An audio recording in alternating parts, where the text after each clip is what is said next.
Hello বন্ধুরা, good morning. তোমরা সবাই কেমন আছো? আশা করছি ভালো আছো, আর আমিও ভীষণ ভালো আছি। নতুন একটা সকালকে সঙ্গে নিয়ে আমি রুম্পা আমার নতুন একটি ব্লগে তোমাদের সবাইকে আরও একবার ওয়েলকাম। আশা করব পুরো ভিডিওটা তোমরা স্কিপ না করে দেখতে থাকবে, আর তোমাদের ভিডিওটা ভীষণ ভীষণ ভালো লাগবে। সকালের আশেপাশে কাজকর্ম সেরে দেখো আমি স্নানও করে নিয়েছি, আর চলে এসেছি এখন ছাদে জামা কাপড় মেলার জন্য। আর আজকে অনেকটা সকালে উঠেছি, কিন্তু কি বলো তো, কাজের অনেকটা অমিল ছিল, ওই জন্য আর ভিডিও করতে পারিনি, আর তোমাদের সঙ্গে আমার বাসি কাজকর্ম কিছুই শেয়ার করতে পারিনি। তো তোমরা এখান থেকে ভিডিওটা দেখতে থাকো।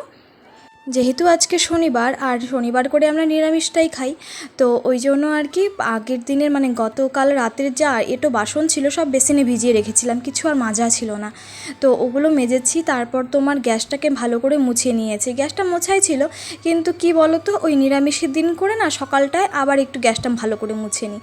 তারপরে ওগুলো করতে করতে অনেকটা সময় পেরিয়ে গেল। তারপরে ভাবলাম যে রান্নাও বসাতে হবে, স্নান পুজোটা করে নিয়ে তারপরে এই করি। আর নিরামিষের দিনে স্নান টান করে তারপরে রান্না করতেই বেশ ভালো লাগে, পুজোটাও হয়ে যায়, তখন মনে হয় যে অনেকটা কাজ আমার আগিয়ে গেল। আর আমার গত ভিডিওতে তোমরা এত এত ভালোবাসা দিয়েছো, তাতে আমি অনেক খুশি হয়েছি। আর শুধু আমাদের ইন্ডিয়া থেকে নয়, বাংলাদেশ থেকেও প্রচুর বন্ধুরা আমাকে অনেক সাপোর্ট করছো আর আমাকে অনেক ভালোবাসা দিচ্ছ। তো তোমাদেরকেও অসংখ্য অসংখ্য ধন্যবাদ আর অনেক অনেক ভালোবাসা। তোমরা আমাকে এভাবেই ভালোবাসা দিতে থেকো আর সাপোর্ট করতে থেকো। তোমাদের এই ভালোবাসা আর সাপোর্টে আমি অনেক দূর এগিয়ে যেতে পারবো।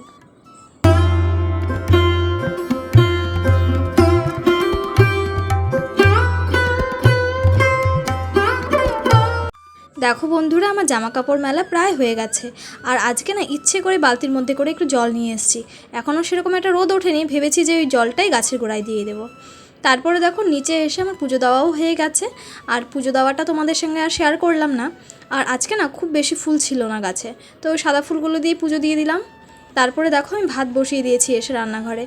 ভাতটা হতে থাকুক, আর এখন একটু খেয়ে নেবো রুটি আর ছোলার ডাল। ভীষণ খিদে পেয়ে গেছে, আর তোমাদের দাদাভাই এটাই খেয়েছে, মেয়েকে খাইয়ে দিয়েছি, এখন আমার জন্য নিয়ে এসি। এখন আমি খেয়ে নেব, তারপরে চলে যাব রান্নাঘরে সবজি কাটতে। খাওয়া দাওয়া কমপ্লিট করে দেখো রান্নাঘরে চলেও এসেছি, আর এখন আমি সবজি কেটে নিচ্ছি।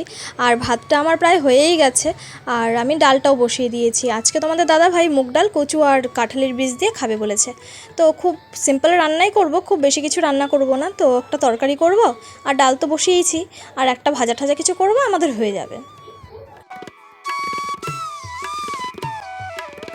সবজি কাটা আমার হয়েই গেছে, আর দেখো সবজিটা আমি এখানে কষাতে বসিয়ে দিয়েছি, আর ডালটা আমার হয়ে গেছে, ওই জন্য গ্যাসটা অফ করে দিলাম। আর ডালটাকে এখন নামিয়ে নেব। নামিয়ে তারপর আমি তরকারিতে জল দিয়ে দিয়েছি। জল দিয়ে এখন আমি যাবো একটু ছাদে, জামা কাপড়গুলো নিয়ে আসবো। আর দেখো ছাদে এসে এই গাছটাকে তো তোমাদের সঙ্গে শেয়ারই করা হয়নি, তো ভাবলাম তোমাদেরকে একটু দেখাই। এটা হচ্ছে আমলকি গাছ। অনেকেই চেনো, অনেকেই হয়তো চেনো না। গাছ ভর্তি আমলকি, কতটা দেখাতে পাচ্ছি জানি না। এই গাছটা একদম ভরে ভরে আমলকি হয়। আর এটা যদিও আমাদের গাছ না, পাশের বাড়ির গাছ আর কি। তো এখন ছাদের গাছটা এতটাই হয়ে গেছে যে আমাদের ছাদের থেকেই পাড়া যায়। তো ওরাও যখন আমলকি পাড়ে, তো আমাদের ছাদে এসেই পেড়ে নিয়ে যায়। তারপরে ভিডিওটা কন্টিনিউ করতে পারিনি, আর চলে এসেছিলাম একটু বাড়িতে, তো ভাবলাম যে সেটাও তোমাদের সঙ্গে একটু শেয়ার করি। আর এটা দেখতে পাচ্ছি, এটা আমাদের পুরনো ঘর, এই ঘরে আমরা ছোট থেকে বড় হয়েছি। আর এখন নতুন ঘর বানিয়েছে, সেটার গৃহপ্রবেশ হয়নি। নতুন ঘরের ভিডিও তোমাদের সাথে কোনো একটা ভিডিওতে শেয়ার। আর দেখো এখানে মেয়ে এসেই শুয়ে পড়েছে, ও বলে ভীষণ টায়ার্ড হয়ে গেছে। আর কি বলবো, ছোট মানুষ, এসেছি কিন্তু টোটো করেই। আর তোমরা তো জানোই আমার বাড়ি বেশি একটা দূরে নয়। আর এখানে দেখো মাও বসেছিল। তারপরে সিঁড়িতে গিয়ে একটু বসতেই একটা ঘটনা চোখে পড়লো, তো ভাবলাম যে তোমাদেরও দেখাই। দেখো এখানে একটা পাখি স্নান করছিল। পাখিটার নাম আমার ঠিক জানা নেই, জানি হয়তো ভুলে গেছি এই সময়। তো মা এই দুটো বাটিতে জল দিয়ে রাখে, যে পাখিরা স্নান করবে, জল খাবে, এই জন্য। প্রচণ্ড গরম এখানে, সেই জন্য। আর এখানে দেখো ওই সময় একটা কোথা থেকে ঘুঘু চলে এসলো। ঘুঘু এসেই পাখিটাকে স্নান করতে দেবে না, তো বারবার তাড়িয়ে দিচ্ছে। আর ওই পাখিটাও বারবার এসে বসছিল, তো দেখো ওই যে আবার এসে তাড়িয়ে দিল। কিন্তু দেখো নিজে কিন্তু কিছু করবে না, একটু জল খাচ্ছে। এখন জল খেয়ে দেখবে উড়ে চলে যাবে। এই যে দেখো উড়ে চলে গেল।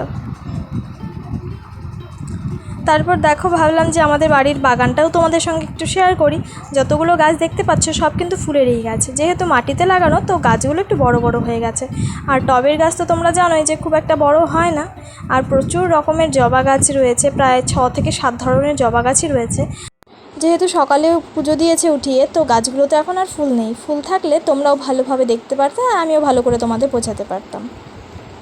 গোড়াটা দেখতে পাচ্ছ, এটা হচ্ছে একটা বেল গাছ। ছোট্ট একটা চারা লাগিয়েছিল, দেখো এখন দেখতে দেখতে কতটা বড় হয়ে গেছে গাছটা। আর এই বেলপাতা সবাই নিতে আসে আশপাশের, মানে যেহেতু বৃহস্পতিবার করে সবাই ঘট বসায়, বেলপাতা দরকার হয়, তো এখান থেকে এসে নিয়ে যায়। আর যেহেতু এখন শ্রাবণ মাস, সোমবার করে সবাই জল ঢালবে, মোটামুটি সবাই এসে এই গাছটার থেকেই নিয়ে যায়। একটা ভালো জিনিস কি বলো তো, আমাদের হলো কোথাও যেতে হয় না, বাড়িতেই যেহেতু সব রয়েছে, তো বাড়ির থেকেই মানে হয়ে যায় পুজোর সব কিছু।